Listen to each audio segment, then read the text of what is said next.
Alhamdulillah alladzi bini'matihi tatimmus shalihat.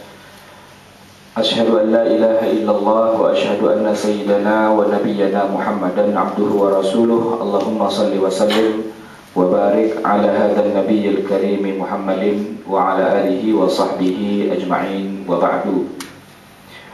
Ikhwati fillah rahimakumullah. Hari ini kita akan bicara tentang kiamat, tapi nggak pakai 2012. Nah, 2012 itu sudah dipastikan tidak kiamat.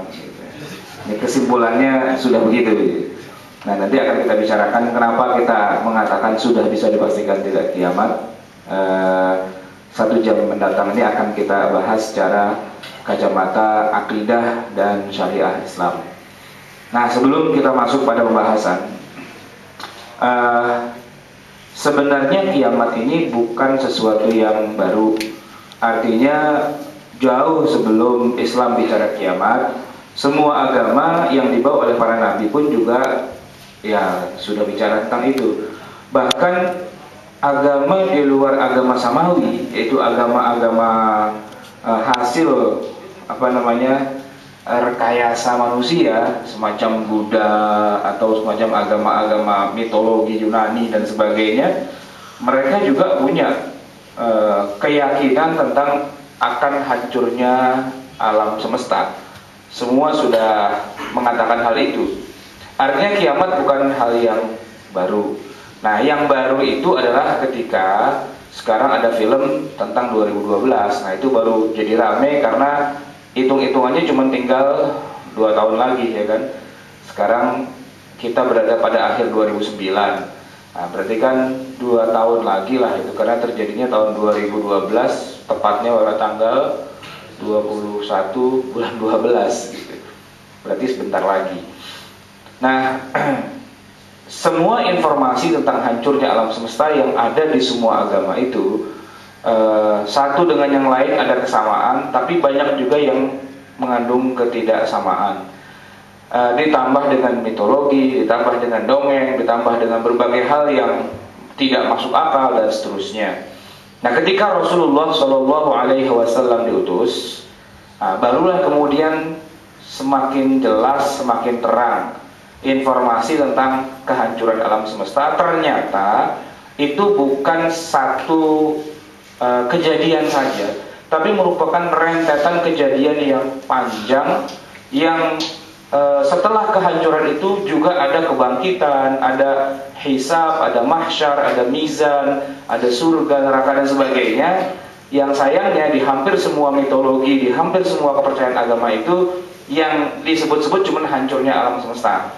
Padahal hancurnya alam semesta itu hanya bagian kecil saja dari serangkaian kejadian yang akan terjadi kemudian, yang disebut dengan istilah yaumil akhir, hari akhir. Hari akhir itu bukan hanya ditandai dengan bencana, tapi ditandai dengan berbagai macam aktivitas dan kegiatan yang Allah Subhanahu wa taala menjelaskan semua itu dalam Al-Qur'an. Maka di dalam Al-Qur'an, kiamat itu disebutkan berkali-kali, berulang-ulang dengan istilah dan bahasa yang berbeda-beda sesuai dengan kejadiannya. Karena kiamat itu bukan satu hari gitu ya, tapi merupakan masa yang panjang, masa yang mungkin lebih lama dari masa kita hidup di dunia. Sebuah alam, sebuah dunia tersendiri.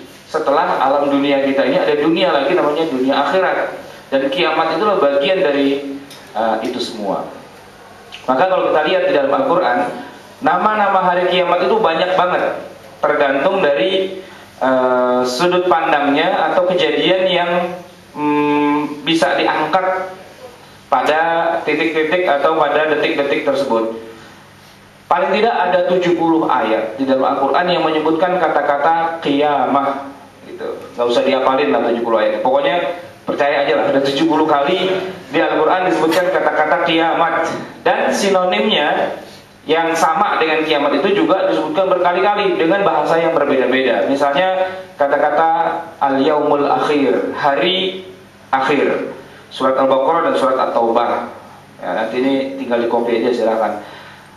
Al-akhirat atau ad-darul akhirah itu dalam Al-Baqarah dan An-Nisa. Al-akhirah ya alam akhirat atau rumah akhirat atau dunia akhirat. Kemudian as-sa'ah disebutkan beberapa kali, surat ke-15 Al-Hijr atau surat 20 surat 22 as-sa'ah. Seperti dalam hadis Nabi disebutkan, apabila satu pekerjaan diserahkan bukan pada ahlinya, fantaziris sa'ah, tunggulah sa'ah, kehancuran. Artinya tunggulah hari kiamat gitu. Kemudian yaumul ba'ats. Nah, ini yang jarang jarang diimani, jarang dipercayai, dan ini yang jadi mentoknya orang-orang Arab jahiliyah dengan Rasulullah, yaitu mereka percaya kalau hari kiamat itu terjadi, cuman hancurnya alam semesta doang.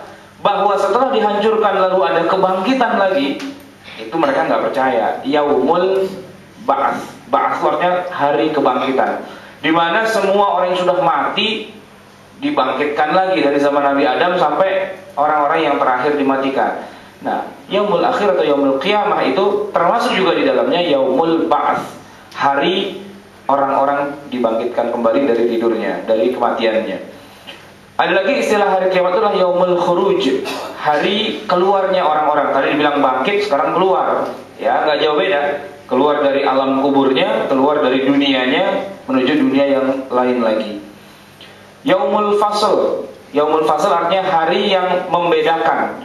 Yufasil, membedakan, membelah antara orang-orang yang akan masuk surga dengan orang-orang yang masuk neraka. Yaumul fasl. Pada hari orang-orang itu akan dipisahkan satu dengan yang lainnya. Yaumiddin, ini sudah kita sering baca di dalam surat Al-Fatihah. Iyyaka na'budu, ini surat gimana bunyinya? Maliki yaumiddin, iyyaka na'budu, maliki yaumiddin. Dia adalah raja pada hari din, hari agama. Hari agama maksudnya apa? Ya, hari akhirat atau hari hancurnya alam semesta, dan membuktikan bahwa agama itu benar dan bahwa yang disampaikan oleh orang-orang di luar agama itu tidak benar. As-sakhah, ini surat Abasa, ya. Idza ja'atis sakhah yauma yafirrul mar'u min akhi. Sakhah disebutkan dalam Al-Quran. Apa itu? Yauma yafirrul mar'u min akhihi, yaitu orang pada hari itu akan lari dari saudaranya, lupa kalau itu saudaranya. Wa ummihi wa abihi, dari bapak dan ibunya, lupa kalau itu bapaknya, lupa kalau itu ibunya. Wa sahibatihi wa banih, dari bininya dan dari anaknya dia lupa juga. Hari itu orang kalau ngeliat bininya udah lupa, bini gua apa bukan ya? Kenapa? Karena likul limri'in yauma idzin sya'nun yughni. Setiap individu, setiap orang pada hari itu punya urusannya masing-masing, lagi menghadapi mizan, timbangan, lagi menghadapi hari pembalasan, lagi menghadapi pengadilan Allah Subhanahu wa taala yang sangat dahsyat, sangat berat. Udah lupa mau anaknya minta tolong dan sebagainya, udah gua nggak kenal lu urus urusan lu, gua urus urusan gua aja susah gitu. Jadi nggak ada urusan kita minta tolong kepada sesama kita. At-tammatul kubra dalam surat An-Nazi'at disebutkan begitu juga, yaitu kehancuran yang sangat dahsyat, yang sangat besar. Yaumul hasrah. Hasrah ini orang-orang dikumpulkan di satu padang mahsyar. Al-hasrah itu tempat digelandangnya orang-orang, dikumpulkan dalam satu tempat lautan manusia, karena jumlahnya mungkin kalau sekarang aja ada 5 atau 6 miliar penduduk bumi, maka yang berkumpul itu akan lebih dari 6 miliar. Kenapa? Karena dihitung dari sejak zaman Nabi Adam sampai orang yang terakhir, mungkin puluhan miliar berkumpul dalam satu padang. Nah, itu dikatakan yaumul hasrah. Al-ghasyiyah, kegemparan. Yauma idzi wujuhun khasyi'ah, pada hari itu wajah-wajah itu akan tertunduk lesu. Nah, ada lagi wajah-wajah pada hari itu akan sumringah. Wujuh yauma idzin na'imah, tertawa-tawa, senyum, lisa'iha radiyah, dan seterusnya. Yaumul khulud, hari yang abadi. Dibandingkan dengan dunia ini sebentar, tapi yaumul qiyamah itu adalah yang terus-menerus berlangsung dan cukup lama. Kejadiannya cukup lama, di mana Allah hancurkan alam semesta, matikan semua manusia, termasuk juga malaikat, bahkan termasuk Israel sendiri pun mati. Disuruh sama Allah Israel untuk mencabut nyawanya sendiri. Jadi dia kerjaannya dari dulu tukang nyabut nyawa orang, nyawa malaikat dan sebagainya. Nah, kata Allah udah terakhir tinggal Israel doang. Nah, sekarang kamu cabut nyawamu sendiri. Cabutlah nyawanya, mati semua.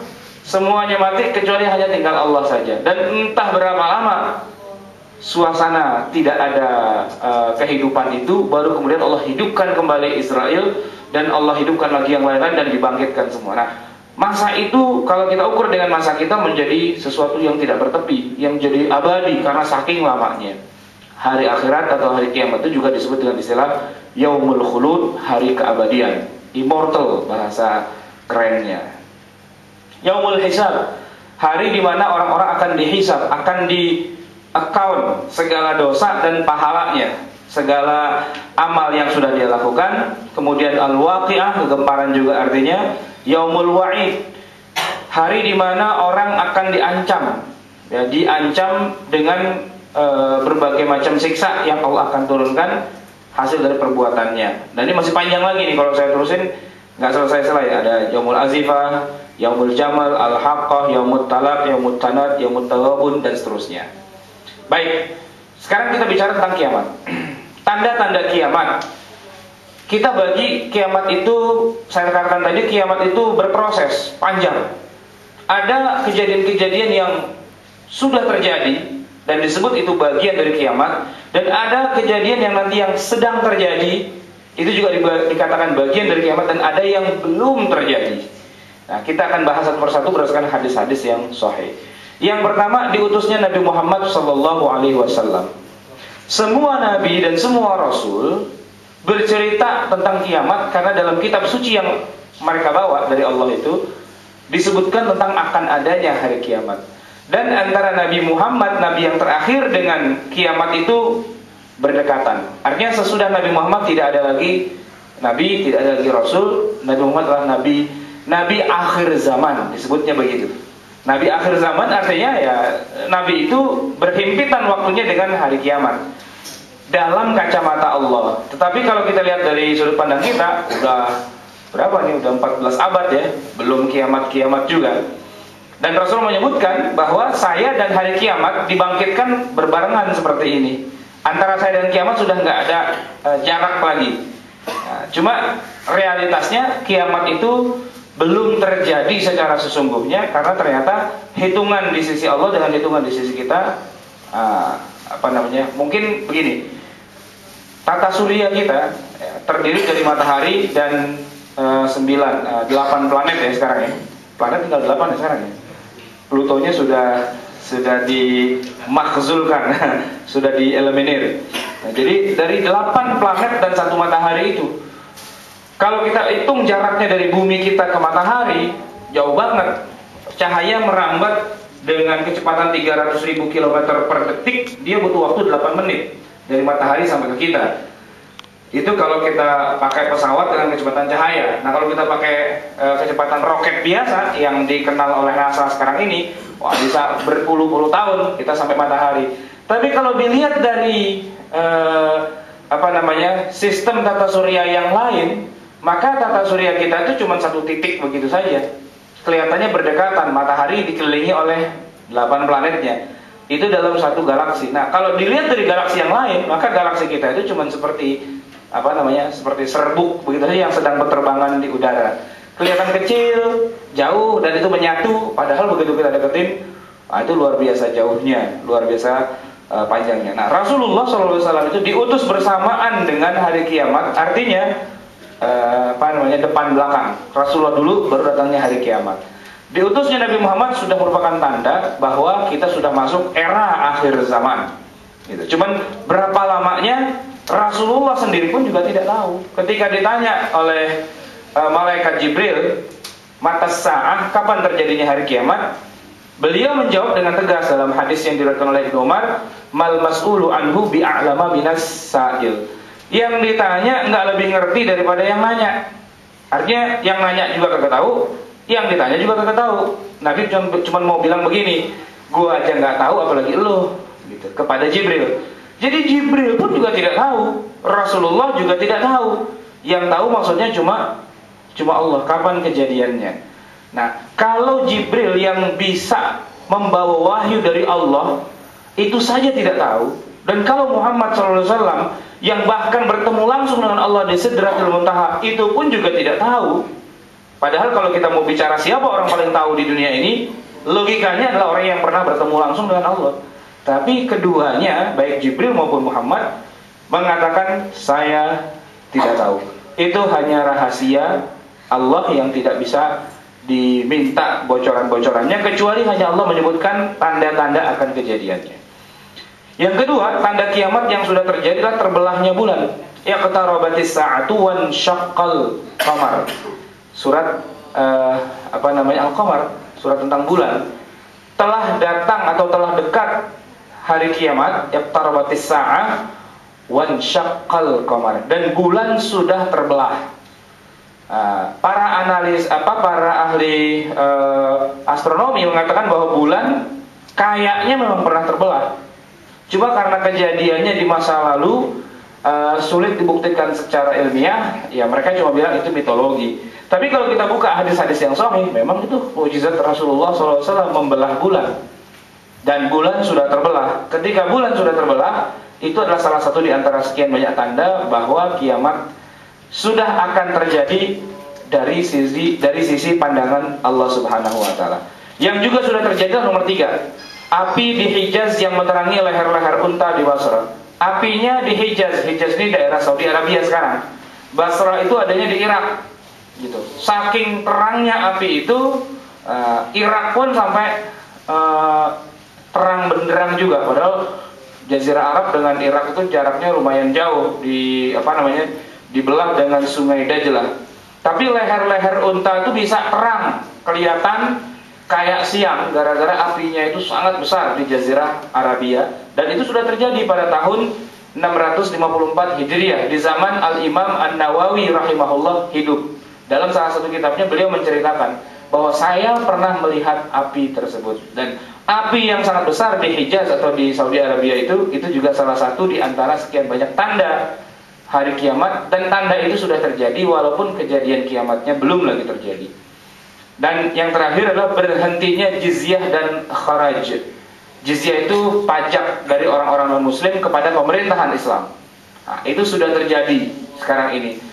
Wilayah-wilayah yang dulunya menjadi wilayah Islam kemudian jatuh kembali ke tangan orang-orang kafir, sehingga tidak ada lagi jizyah, upeti kepada pemerintahan Islam. Kharaj itu pajak atas tanah, yang juga karena tanahnya sudah tidak dikuasai oleh umat Islam, maka hilanglah jizyah dan kharaj.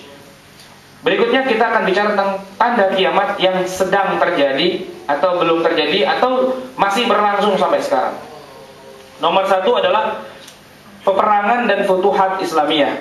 Peperangan dan futuhat. Saya berdiri aja kali pegel. Peperangan dan futuhat Islamiyah.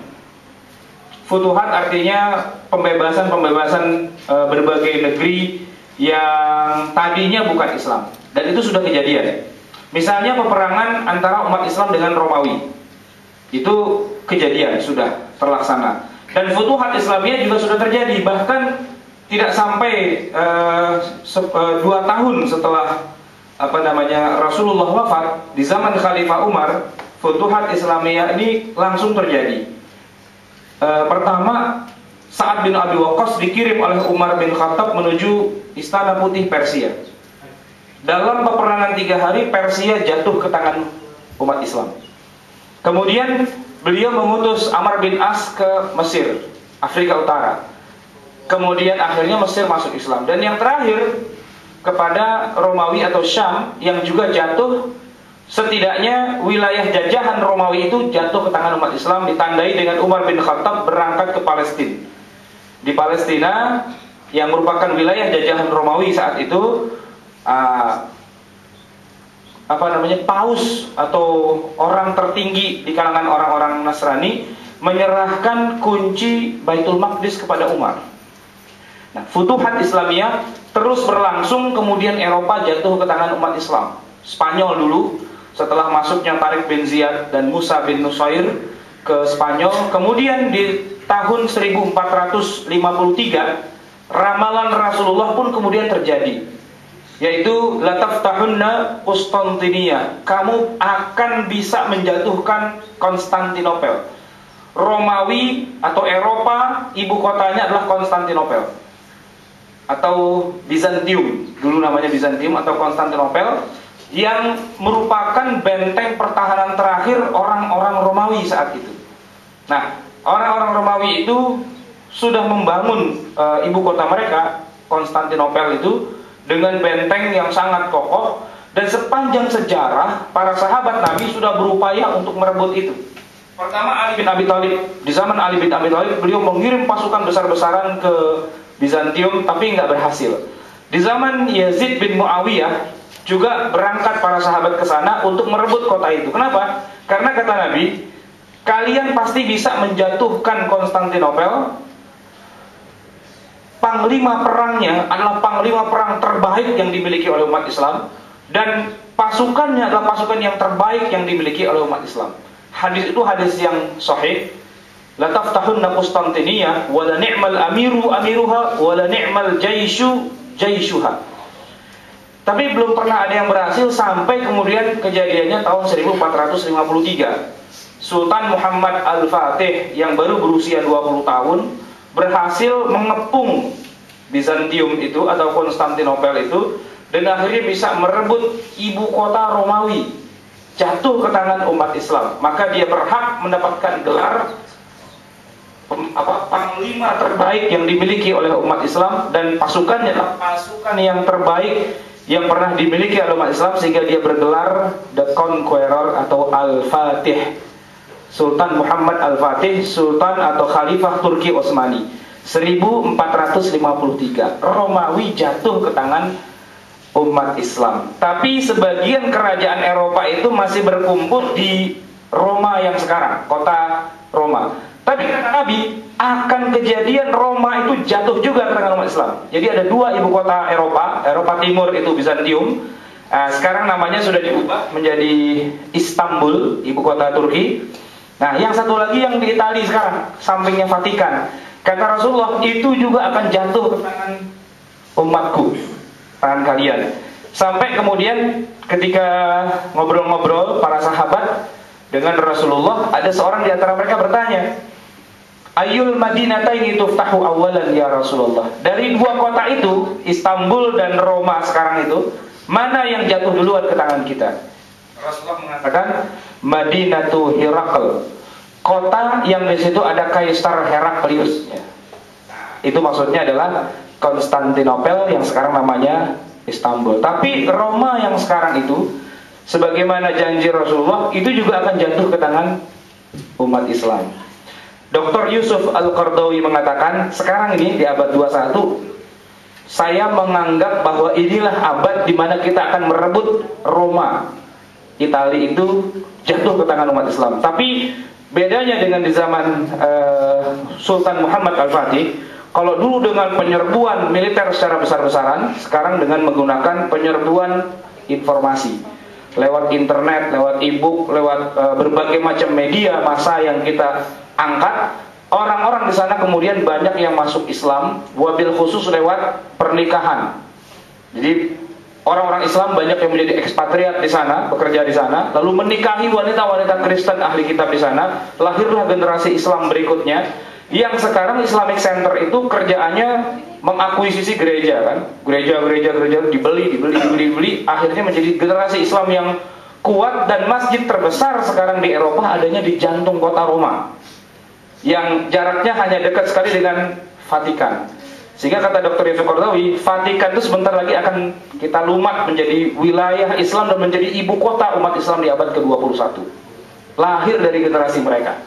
Nah, Futuhat Islamiyah itu adalah di antara sekian banyak tanda-tanda kiamat yang menuju kepada kemenangan besar umat Islam. Dan sudah pernah terjadi dulu ketika Baghdad diratakan dengan tanah oleh pasukan Mongolia di bawah pimpinan Genghis Khan. 100 tahun kemudian cucu Genghis Khan masuk Islam, dan tentara-tentara Mongolia menjadi pasukan muslimin yang terbaik yang ada di zaman itu, yang ikut membantu pasukan Turki Utsmani mengepung Bizantium. Genghis Khan, tentara Mongol.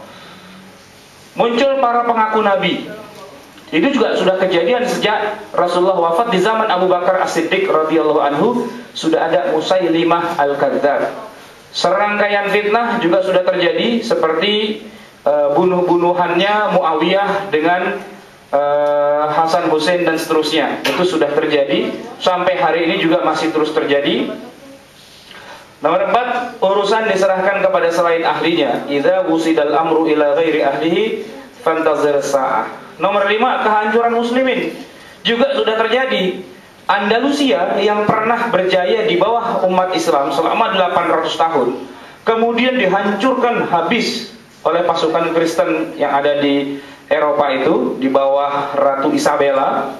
Habis ludes, tidak ada satupun umat Islam tertinggal di sana, karena mereka hanya diberi satu di antara 3 pilihan: masuk Kristen, atau mereka dibunuh, atau mereka keluar dari tanah Spanyol. Dan itu juga sudah terjadi sampai hari ini. Di wilayah kita di Asia Tenggara yang mengalami hal seperti itu adalah Filipina, saudara kita. Filipina itu dulunya negeri Islam sebagaimana kita Nusantara. Bahkan ibu kota Filipina yang bernama Manila itu adalah singkatan akronim dari doa para panglima muslim yang ada saat itu kepada pasukannya yang mau berangkat perang. Siru fi amanillah, berjalanlah kamu di bawah keamanan, pengawasan, penjagaan dari Allah. Amanillah. Jadi Manila, bukan rumput Manila ya. Amanillah ya, tempat yang dijaga oleh Allah. Tapi sekarang Manila habis, Filipina habis, hanya tersisa di bagian selatan, di daerah Mindanao, yang disebut mereka sebagai, dengan penghinaan mereka menyebut umat Islam yang ada di selatan Filipina itu sebagai bangsa Mur. Bangsa Mur itu bangsa Vandal yang ada di Inggris. Mereka disebut-sebut dengan bangsa Mur atau disebut dengan Moro. Moro itu sebutan penghinaan sebenarnya. Sebagaimana kita menyebut orang Afro-American sebagai Negro. Moro, Negro itu penghinaan. Yang sebenarnya mereka adalah orang-orang daerah Mindanao, gitu. Menjadi lalu dianggap sebagai teroris lah dan sebagainya. Nah, Indonesia ingin juga dilakukan seperti itu, cuma kebetulan Indonesia cukup kuat karena proses Islamisasi itu panjang. Sementara di Filipina atau di Kashmir misalnya, memang proses Islamisasinya menjadi lemah.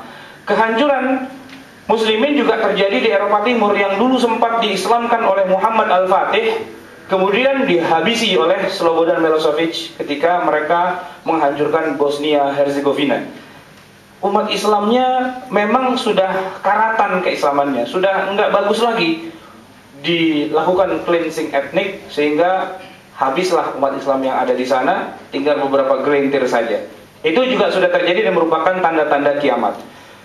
Nomor 6, ini diambil dari hadis Rasulullah dengan Jibril, yang Jibril menyamar menjadi manusia biasa.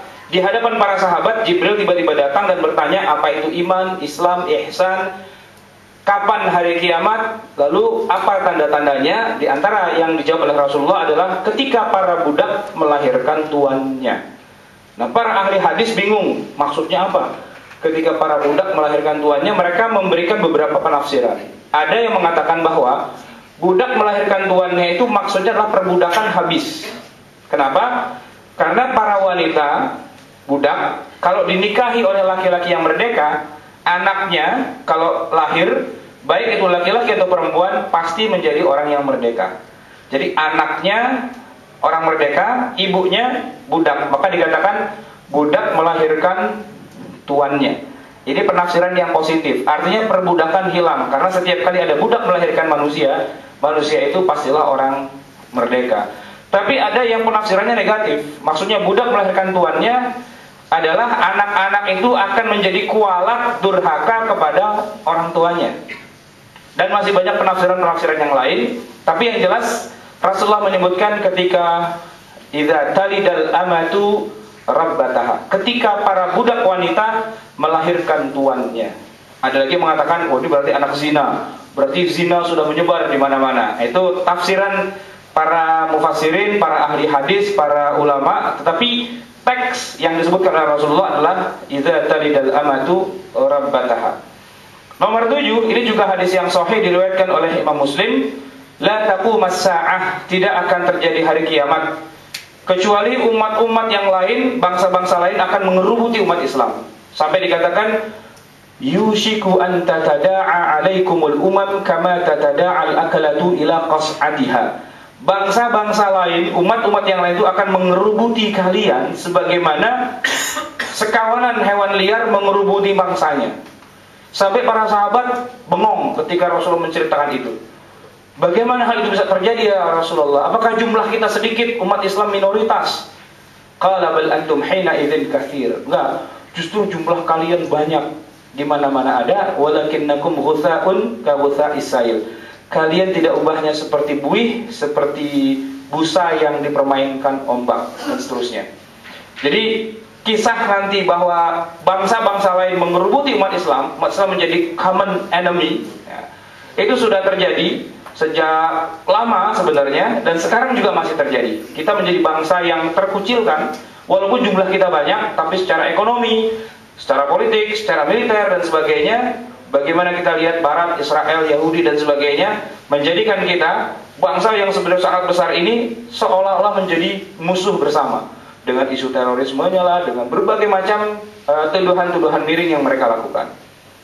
Melimpahnya harta, kemudian nomor 9, taslimul khassah, merebaknya perdagangan dan putusnya silaturahim. Ini juga merupakan bagian dari kiamat yang sedang terjadi. Ini taslimul khassah ini maksudnya begini. Orang memberi salam tapi tidak kepada siapa saja, hanya kepada orang yang dia kenal baru dia ucapkan salam. Nah, kepada yang dia tidak kenal dia nggak mengucapkan salam. Nah, ini kalau di Indonesia saya kira nyaris terjadi di semua tempat, gitu ya. Kalau kenal, oh aktivis dakwah ya, assalamualaikum. Gitu. Oh dia aktif di kegiatan pengajian, assalamualaikum. Tapi kalau enggak assalamualaikum. Beda dengan kalau saya dulu kuliah di Libya, kenal nggak kenal, ya, ketemu di jalan, di tangga, di mana, assalamualaikum, assalamualaikum. Afsus salama bainakum, sebarkan salam di tengah kalian. Gitu. Tapi ketika hari akhir menjelang terjadi, di antara salah satu cirinya adalah ketika salam itu hanya ditujukan kepada orang-orang tertentu saja. Taslimul khassah, memberikan salam hanya kepada sebagian manusia. Baik. Nah, ini yang merupakan inti dari pembicaraan kita hari ini. Tanda kiamat yang belum terjadi, dan tidak akan terjadi kiamat kecuali terjadi hal-hal ini dulu. Pertama, kembalinya Jazirah Arab menjadi kebun dan sungai. Belum terjadi. Yang ada baru di Arafah itu ditanami pohon pete Cina yang bibitnya dari Jakarta, tanahnya dari India. Setiap pohon dikasih keran satu, tapi belum jadi kebun-kebun yang indah dan belum ada sungai di sana. Nah, kiamat baru akan terjadi ketika Jazirah Arabia kembali lagi menjadi kayak puncak, kayak Bogor, gitu. Kayak Cianjur, gitu. Makanya sekarang orang-orang Saudi banyak yang datang ke Bogor, puncak Cianjur. Lain ya, judulnya lain. Kata Rasulullah, tidak akan terjadi hari kiamat kecuali Jazirah Arabia akan kembali menjadi hijau dengan kebun-kebunnya dan sungai-sungainya. Waktu saya cerita seperti ini ada orang nanya, itu cuman kiasan saja ataukah itu betulan gitu. Saya bilang betulan. Wah, kalau begitu gampang, kita surati saja kepada Raja Abdullah untuk nggak usahlah mengadakan penghijauan. Kenapa? Biar kiamat nggak kejadian gitu. Biar jangan sampai terjadi kiamat gitu. Biarinlah jadi padang tandus yang gersang begitu saja, jangan ada proses penghijauan. Saya bilang, kalau Allah mau menjadikan satu negeri hijau, cukup dengan katakan kun, hijaulah. Dan ketika Allah tidak mau hijau menjadi padang pasir, kun, jadi juga. Ya gampang, kalau memang pemerintah Saudi tidak mau menghijaukan negerinya, dalam waktu singkat Allah bisa menggulingkan kekuasaan itu.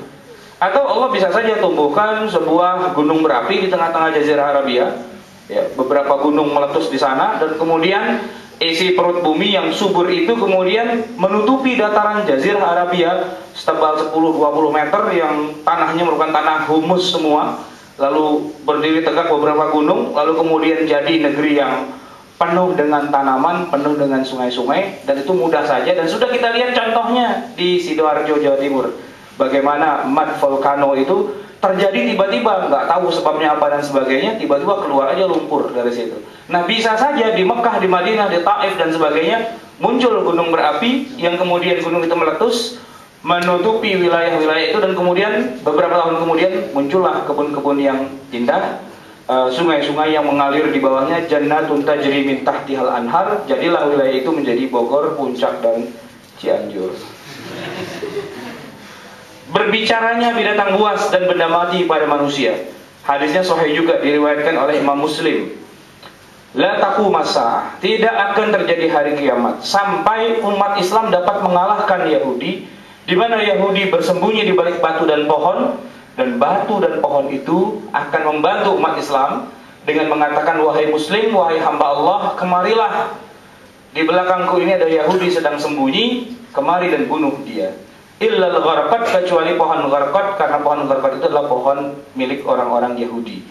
Nah, di internet, kalau kita buka Google misalnya, kita searching kata-kata gharqad, baik dengan bahasa Inggris atau bahasa Arab, itu ada orang-orang Yahudi yang mulai sudah menjual secara online pohon gharqad, harganya $18.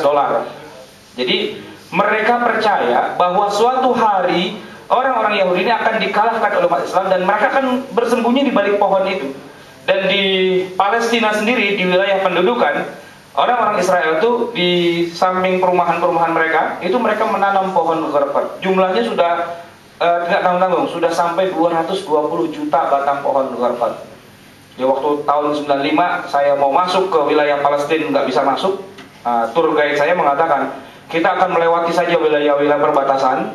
Nah, kita akan nanti kan lihat hutan-hutan, pohon-pohon yang itu pohon gharqad, dia bilang. Apa itu pohon gharqad? Ya, sebagaimana yang antum baca di hadis Sahih Muslim, bahwa orang Yahudi lebih percaya bahwa mereka akan dihancurkan daripada kita umat Islamnya sendiri, bahwa kita akan menang, dan bahwa mereka akan sembunyi di balik pohon gharqad, dan bahwa pohon gharqad itu tidak akan berkhianat pada orang Yahudi, karena pohon gharqad adalah pohonnya Yahudi. Kalau Yahudi ngumpet di balik batu, di balik pohon biasa, semua batu dan pohon itu akan berbicara. Wahai Muslim, nih di belakang saya ada Yahudi, kemari becak palanya. Gitu. Tapi pohon gharqad akan melindungi orang-orang Yahudi. Binatang buas, benda mati akan bicara secara real kepada manusia, dan itu belum terjadi sampai hari ini. Turunnya Al-Mahdi. Al-Mahdi ini adalah seorang manusia biasa yang sudah lahir tetapi diangkat oleh Allah, dan dia belum turun lagi. Dia akan turun pada akhir zaman untuk membantai atau menghancurkan kekuatan Dajjal. Nah, Dajjalnya juga belum ada, Al-Mahdi juga belum turun. Sungai Furat akan mengandung air yang bersumber dari gunung, di mana airnya mengandung kristal-kristal emas atau butir-butir pasir emas. Bumi akan mengeluarkan harta yang terpendam, dan terkumpulnya manusia ke Madinah. Jadi di hari menjelang kiamat itu, orang akan berkumpul di kota Madinah dan sekitarnya, karena kejadiannya sedemikian dahsyat dan orang ketakutan, maka mereka berkumpulnya di Madinah. Nah, ini 6 belum terjadi. Tapi apakah terjadi tahun 2012? Wallahu a'lam bishawab. Kita nggak tahu. Tapi yang jelas, ini adalah kabar dari Rasulullah dengan hadis-hadis yang sahih. Seandainya dari sekarang sampai 2012 ini semua kejadian, ya mungkin saja 2012 kiamat. Tapi kalau menurut perhitungan kita akan susah kalau misalnya dengan katakanlah dengan proses yang bersifat alamiah yang biasa, kecuali dengan keajaiban-keajaiban, tapi kita nggak tahu apa yang ada di dalam skenario Allah dalam semuanya ini. Berikutnya, ini kita akan bicara tentang kiamat yang sesungguhnya. Kiamat yang sesungguhnya itu kita sebut dengan istilah kiamat kubro, kiamat yang jelas. Waktunya udah habis ya. Lihat jam, lanjut. Asap ini fungsinya untuk membunuh semua umat Islam. Jadi sebelum kiamat yang betulannya terjadi, bumi akan mengeluarkan asap. Asapnya ini akan membuat semua orang mukmin meninggal dunia. Sebab orang mukmin itu tidak akan disiksa dengan melihat langsung kejadian kiamat. Nah, yang akan disiksa dengan melihat langsung bagaimana gunung berterbangan seperti anai-anai, seperti kita baca dalam Al-Quran. Yauma yakumul jibalu kal ihnil manfus wa apalagi? Wa takunul jibalu kal farashil mabsus, dan seterusnya. Itu adalah siksaan juga buat orang-orang kafir. Sehingga orang kafir itu selain nanti di akhirat dia disiksa, di alam dunia disiksa dengan cara diperlihatkan gimana kiamat itu terjadi, dia ngalami langsung. Orang beriman nggak akan dikasih lihat dahsyatnya kiamat. Dengan adanya asap itu orang beriman meninggal semua. Ya tadi yang berkumpul di Madinah, yang di mana-mana itu Allah matikan mereka. Sehingga mereka langsung masuk ke dalam alam barzakh, alam yang penuh dengan kenikmatan. Karena dia pada akhirnya akan masuk ke dalam surga. Nah di alam barzakhnya dia akan mengalami kenikmatan-kenikmatan. Jadi nggak akan diperlihatkan kalau kita adalah orang beriman. Berikutnya adalah fitnah Dajjal. Dajjal, Al-Masih Dajjal, dikatakan Al-Masih karena dia mengusap, ya, menguasai seluruh permukaan bumi dengan kekuasaannya. Juga belum muncul, dan Dajjal itu bukanlah katakanlah personifikasi dari Bush misalnya, atau personifikasi dari Fir'aun dan sebagainya, bukan. Dajjal itu manusia dengan segala keajaiban yang Rasulullah ceritakan pada dirinya. Dengan matanya yang satu, dengan tulisan kaf, fa, ra di jidatnya.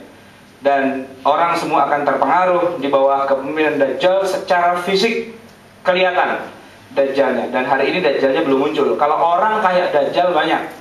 Ya, misalnya Bush, ya, dulu Westerling, kemudian ada Hitler, ada Mussolini, ada Stalin, ada Lenin dan sebagainya. Itu orang kayak Dajjal, mirip-mirip Dajjal, tapi bukan Dajjal yang sesungguhnya. Kemudian fitnah kubro yang sesungguhnya itu dengan turunnya Isa alaihissalam. Isa alaihissalam pada waktu turun dia bukan nabi. Nabinya tetap Nabi Muhammad. Isa warga biasa. Bahkan Isa tidak membawa risalah apapun. Jadi urusannya cuma satu. Dia mau bikin perhitungan pada orang-orang yang menyembah dirinya, yang membuat dirinya menjadi anak Tuhan, atau yang menyalib orang lain lalu dikatakan itu sebagai Isa alaihissalam. Tugasnya cuma satu itu. Dia ingin bikin perhitungan pada orang-orang Nasrani yang sudah salah menyembah dirinya. Tapi urusan beragamanya, Isa beragama dengan agama yang dibawa oleh Nabi Muhammad sallallahu alaihi wasallam. Bernabi kepada Muhammad, berkitab suci pada Al-Quran, sholat sebagaimana kita sholat. Bahkan Nabi Isa ketika diminta oleh pemimpin umat Islam untuk menjadi imam sholat, beliau menolak. Udah ente aja, saya makmum biasa karena saya bukan nabi, saya cuma mantan nabi. Udah bukan nabi lagi. Dan ini cuma saya saja yang ngomong. Nabi Isa itu lahirnya di Palestina, bukan di negeri Arab. Karena Palestina itu baru jatuh ke tangan umat Islam di zaman Umar bin Khattab tahun 700-an Masehi. Jadi 700 tahun sebelumnya Palestina itu bukan Arab. Jadi Nabi Isa pun tidak bisa bahasa Arab gitu. Maka dia akan belajar dulu bahasa Arab, termasuk belajar baca Quran barangkali ya, Iqra jilid 1, 2, 3. Karena waktu itu dia bukan nabi dan tidak menerima wahyu. Nah, dia tidak menerima wahyu. Kalau dia menerima wahyu, kafir kita. Kalau kita meyakini Isa yang lahir, yang akan turun di akhir zaman itu menerima wahyu, kita kafir. Kenapa? Karena kita mengatakan ada nabi sesudah Muhammad. Jadi kita tidak sebut Nabi Isa, kita sebut Isa, saudara Isa, Isa. Nah, gitu. Ya'juj wa Ma'juj. Nah, ini juga makhluk Allah yang akan melakukan penghancuran di muka bumi, yang di zaman Iskandar Zulkarnain, ya, Zulkarnain. Kedua hewan ini atau kedua makhluk ini dibelenggu, dipenjara di suatu tempat yang ditutup dengan panel baja yang sangat kuat, yang pada hari kiamat belenggu itu akan terlepas dan Ya'juj dan Ma'juj akan melakukan kerusakan di muka bumi sebagaimana kita baca di dalam surat Al-Kahfi. Tapi tentang bagaimana detail Ya'juj dan Ma'juj, Rasulullah SAW juga tidak banyak bercerita. Jadi yang kita ketahui hanya poin besarnya saja. Apakah kemudian Ya'juj dan Ma'juj itu adalah seekor naga misalnya, apakah dia Godzilla, apakah dia King Kong dan sebagainya. Nah, itu konsumsi dari Hollywood lah, itu yang cari-cari sensasi gitu ya. Jadi kita mengimani karena di dalam hadis yang sahih disebutkan Ya'juj dan Ma'juj akan keluar, akan memberontak dari belenggunya, dari bentengnya, dia akan keluar dan akan melakukan kerusakan di muka bumi, dan itu bagian dari kiamat kubro. Ini yang paling penting. Quran terhapus, manusia muslim meninggal, Quran hilang. Dari yang ada di lembar-lembar kita itu hilang, dari yang ada di kaligrafi itu hilang, dari yang ada di memori otak manusia juga hilang, bahkan yang ada di handphone kita hilang juga. Ringtone yang bacaan Quran hilang juga gitu. Bukan kena virus, tapi Allah cabut Al-Quran dari muka bumi, baik dalam bentuk hafalan ataupun dalam bentuk tulisan. Nah, itu satu hal yang gaib sebenarnya. Tapi kalau Allah punya keinginan, ya seperti itu, ya seperti itulah kejadiannya. Al-Quran akan terhapus pada saat detik-detik menjelang terjadinya kiamat kubro. Manusia kembali menyembah berhala karena sudah tidak ada lagi orang beriman. Orang beriman sudah mati di periode awal ketika terjadi asap itu. Ka'bah runtuh. Ini Ka'bah yang sudah didirikan sejak zaman Nabi Ibrahim alaihissalam, bahkan sebelumnya sudah didirikan oleh para malaikat di zaman sebelum turunnya Adam. Jadi dalam salah satu riwayat disebutkan bahwa Ka'bah itu didirikan oleh para malaikat pertama kali. Setelah itu kemudian malaikat bertawaf di sekeliling Ka'bah. Dan kemudian ketika Nabi Adam dan istrinya turun ke muka bumi, mereka hidup di sekeliling Ka'bah. Lalu Ka'bah hancur di zaman banjirnya Nabi Nuh, muncul lagi di zaman Nabi Ibrahim alaihissalam untuk ditegakkan kembali di atas puing-puing pondasinya yang dulu sudah runtuh itu. Dan sampai hari ini tegak, baru dia akan runtuh beberapa detik atau beberapa saat menjelang terjadinya kiamat kubro. Ka'bah secara keseluruhan runtuh. Tapi kalau batu-batunya ada yang coplot dan sebagainya diganti, direnovasi, itu sudah selalu terjadi. Tapi kalau secara keseluruhan hilang, itu belum pernah terjadi. Bahkan Hajar Aswad pun pernah hilang juga. Malingnya emang luar biasa. Mungkin kalau orang Betawi bilang usar-usaran di palanya ada 2 biji kali, buandal banget gitu. Hajar Aswad dicolong.